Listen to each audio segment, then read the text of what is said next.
વહેલ માછલીની ઉલટી ₹1.58 કરોડની વેચવા ફરતા 6 શખ્સોને ધરપકડ.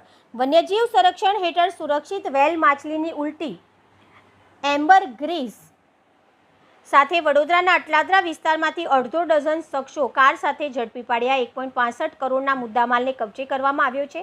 આ અંગેની વિગત એવી છે કે વડોદરા નજીક બિલ કેનાલ પાસે ધ માર્ક કોમ્પ્લેક્સના ગ્રાઉન્ડમાં કેટલાક શખ્સો વડોદરા પાર્સિંગની કારમાં વહેલ માછલીની ઉલટી એમ્બરગ્રીસ નામનો પદાર્થ શંકાસ્પદ રીતે વેચાણ કરવા માટે ફરે છે તેવી માહિતી ઝોન 2ના એલસીબી સ્ટાફને મળતા આરએફઓ અને એફએસએલને સાથે રાખી સ્થળ પર દરોડા પાડતા 6 શખ્સો વહેલ માછલીની ઉલટી સાથે ઝડપાઈ ગયા હતા.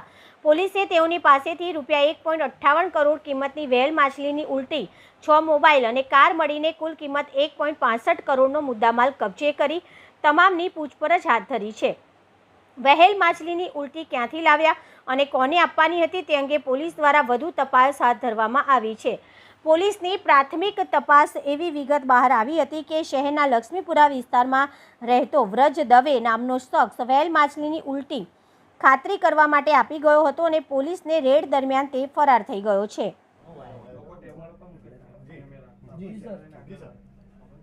વડોદરા શહેર પોલીસ કમિશનર શ્રી નરસિમ્હા કોમર સાહેબની સૂચના અને માર્ગદર્શન મુજબ વડોદરા શહેરમાં ગુનાહિત પ્રવૃત્તિ અટકાવવા માટે સૂચના મળેલ, જે આધારે એલસીબી ઝોન 2ના જે માણસો છે એ પેટ્રોલિંગમાં હતા. એ દરમિયાન એમને માહિતી મળેલ કે અટલાદરા પોલીસ સ્ટેશન વિસ્તારમાં આવેલ બિલ કેનાલ રોડ પર ધ માર્ક કોમ્પ્લેક્સના ગ્રાઉન્ડમાં કેટલાક માણસો સ્વિફ્ટ ડિઝાયર ગાડી જેનો નંબર GJ06PN 384માં વહેલ માછલીની ઉલટી એને એમ્બરગ્રીસ નામનો પદાર્થ શંકાસ્પદ રીતે વેચાણ કરવાના ઈરાદે ફરે છે તેવી માહિતી મળેલ, જે આધારે એલસીબી ઝોન 2ના માણસો દ્વારા જે માણસો હતા એમની વિરુદ્ધ અટલાદરા પોલીસ સ્ટેશનમાં કાયદેસરની કાર્યવાહી કરી અને